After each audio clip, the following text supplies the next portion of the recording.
बिस्मिल्लाहिर्रहमानिर्रहीम नहमदुहु व नसल्ली अला रसूलिल करीम अम्मा बाद अस्सलामु अलैकुम व रहमतुल्लाहि व बरकातुहू welcome back to another episode of foreigner series the path to इस्लाम।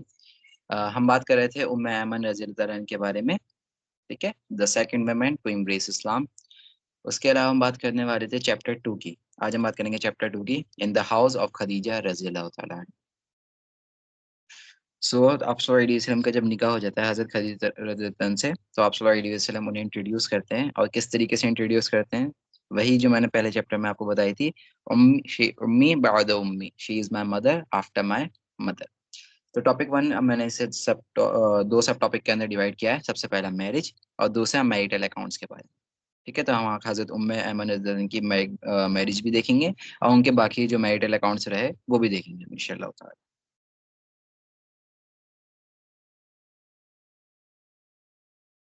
तो उम्मे ऐमन रज़ियल्लाहु अन्हा जो थी, उनका मैंने बताया था जिस तरीके से आप अगेन इंट्रोडक्शन देते हैं, she is my mother after my mother. उसके अलावा हज़रत उम्मे ऐमन रज़ियल्लाहु अन्हा जो थी उनकी कभी शादी नहीं हुई थी। आप का जब निकाह हो जाता है तो आप उन्हें इंसिस्ट करते हैं सब कि वो अब मैरिज कर लें। ठीक है? सो वो क्या कहती हैं, खलीतन कहती हैं उनसे, हज़रत उम्मे ऐमन रज़ियल्लाहु अन्हा से, I will bring you the best of man, कि मैं आपके लिए सबसे बेहतरीन आदमी को लेकर आऊँगी। And I will take care of all the expenses, और जितने भी खर्चे होंगे मैं उनकी ज़िम्मेदारी मैं लूँगी।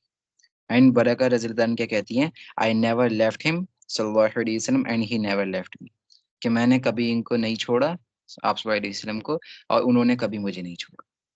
That was her love for the prophet सल्लल्लाहु अलैहि वसल्लम। देन आगे हम बात करते हैं, तो लेकिन उसके बावजूद इंसिस्ट करने पर शी एग्रीज और उनकी मैरिज हो जाती है। तो बात करते हैं हम टॉपिक 2 की, मैरिटल अकाउंट्स के बारे में। तो उनकी दो शादियाँ होती हैं उनकी लाइफ में, उम्मे ऐमन रज़ियल्लाहु अन्हा की। उनके फर्स्ट हस्बैंड का नाम है उबैद इब्न ज़ैद। ठीक है, तो first husband name was Ubaid ibn Zaid, जो खज़रज ट्राइब को बिलोंग करते थे। उनके उनके बेटा पैदा होता है एक, उनका नाम था ऐमन।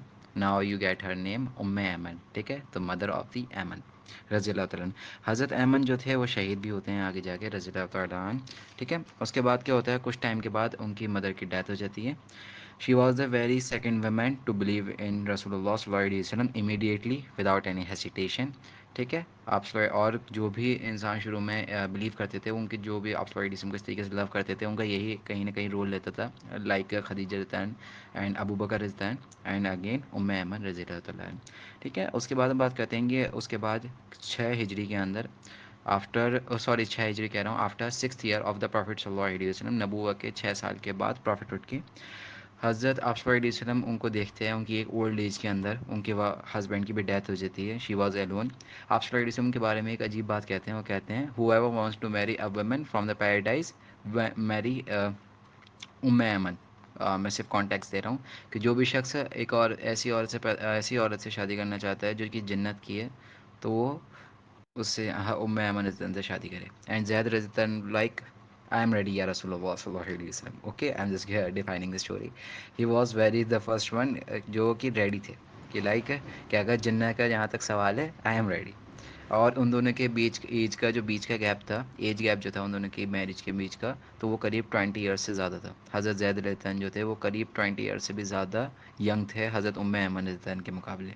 ओके, और at a very old age उनकी शादी होती है, सेकंड मैरिज होती है, और unexpectedly by the blessing of Allah, Allah रब्बुल इज़्ज़त उन्हें एक बेटे से नवाजते हैं। उनका नाम था उसामा इब्न ज़ैद रज़ी अल्लाह ताला।